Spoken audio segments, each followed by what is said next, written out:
All right, moving further. Prime Minister Benjamin Netanyahu said on Thursday that Israel is keeping up its war in Gaza, but is also preparing for scenarios in other areas. Now, Israel has been bracing for possible Iranian retaliation for the killing of a senior general and 6 officers in a strike on the Iranian Embassy compound in Damascus on the 1st of April. Netanyahu said, and I'm going to quote here, "Whoever harms us, we will harm them. We are prepared to meet all of the security needs of the state of Israel, both defensively and offensively." Israel Chief Military Spokesman Rear Admiral Daniel Hagari said that civilians were not being told to make any special preparations. But he added Tel Aviv was highly prepared for a range of scenarios. Yoav Gallant told U.S. Secretary of Defense Lloyd Austin, his counterpart, that a direct Iranian attack will require an appropriate Israeli response. Iran's UN mission said the imperative to punish this rogue regime might have been avoided had Security Council condemned the strike and brought perpetrators to justice. Earlier, an Iranian news agency published an Arabic report on social media platform X saying that the airspace over Tehran had been closed for military drills. But it then removed the report and denied it had issued any such news. As per reports, Israeli Air Force held drills simulating strike on Iranian soil. Now, the US, Russia, Germany and Britain urged countries in West Asia to show restraint.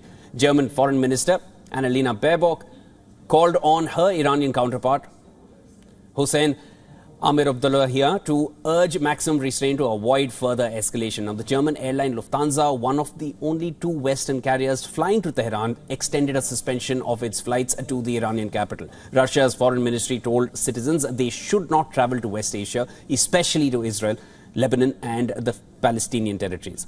British Foreign Minister David Cameron said on Thursday that he had made clear to Amir-Abdollahian that Iran should not draw West Asia into a wider conflict.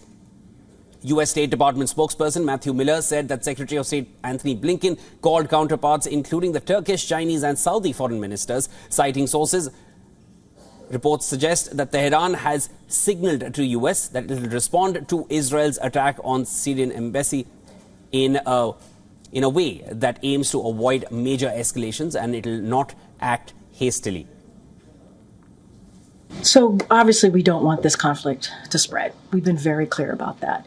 And we've been very clear that to Iran that we're not involved in the Damascus strike, right? We've been also very clear.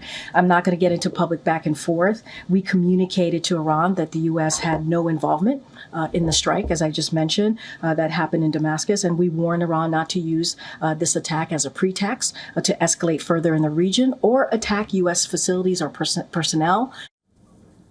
U.S. said it had restricted its employees in Israel and their family members from personal travel outside the greater Tel Aviv, Jerusalem and Beersheba areas.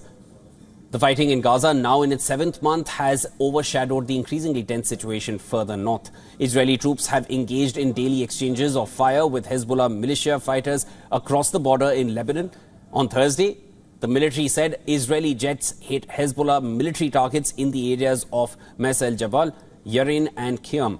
They also targeted a Hezbollah observation post in the area of Marwahin and another compound in Al-Dahira in southern Lebanon. The Iranian-backed militia is thought to have a large arsenal of missiles, and it has long been considered to be one of the most likely forces that Tehran could use against Israel. But so far, both sides have held back from a full-scale confrontation.